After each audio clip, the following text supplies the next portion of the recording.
होगा तो फिर उसका परिणाम जो है हिंदू वोटों को फंसा लिया जाएगा और फिर जीत के हिंदुओं को भी बेरोजगार रखा जाएगा। इसलिए मैं सभी लोगों से कहूंगा कि ये भारतीय जनता पार्टी की राजनीति को समझने की कोशिश करिए।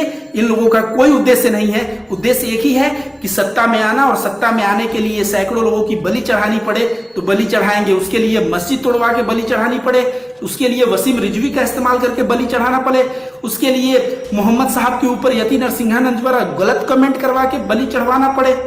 अभी तो उत्तर प्रदेश के चुनाव के पहले एक घटना और हो सकता है, जैसे कमलेश तिवारी की हत्या हुई थी वैसे यति नरसिंहानंद की हत्या हो सकती है, वसीम रिजवी तक की हत्या हो सकती है।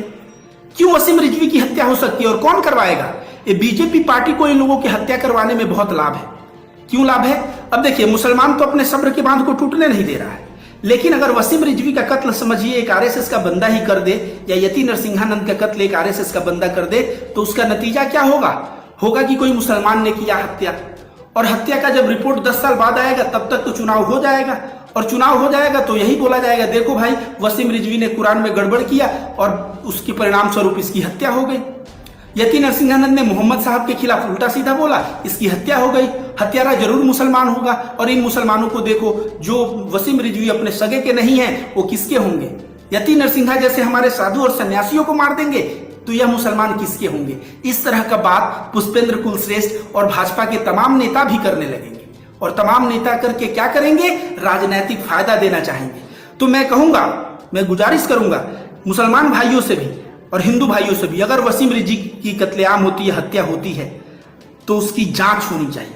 अगर यति नरसिंहानंद आज चिल्ला चिल्ला के कह रहा है कि मुझे सुरक्षा दो, सुरक्षा दो, सुरक्षा नहीं दिया जा रहा है, उसको मरवाने का उल्टा में काम किया जाएगा। देख लीजिएगा दोस्तों, क्यों? क्योंकि 2022 में माहौल जो बनाना है, और इस माहौल को बनाने के लिए जितनी गंदी से गंदी काम करना हो ये लोग करेंगे। लेकिन भारत अब जाग चुका है।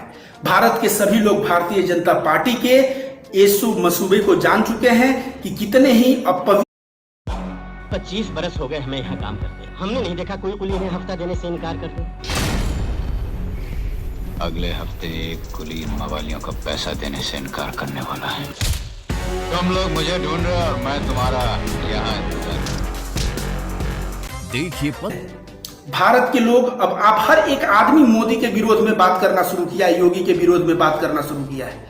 तो ये हिंदू मुस्लिम करके कोई लाभ इनको मिलने वाला नहीं है, ये करते रहें। बस मैं गुहार यही करूंगा कि आप लोग प्रतिक्रिया न दें, और अगर इनका कत्लेआम वसीम रिजवी और नरसिंहानंद का होता है तो उसका जांच करवाया जाए, और गारंटी के साथ वो कोई ना कोई संगी ही इनका हत्यारा निकले।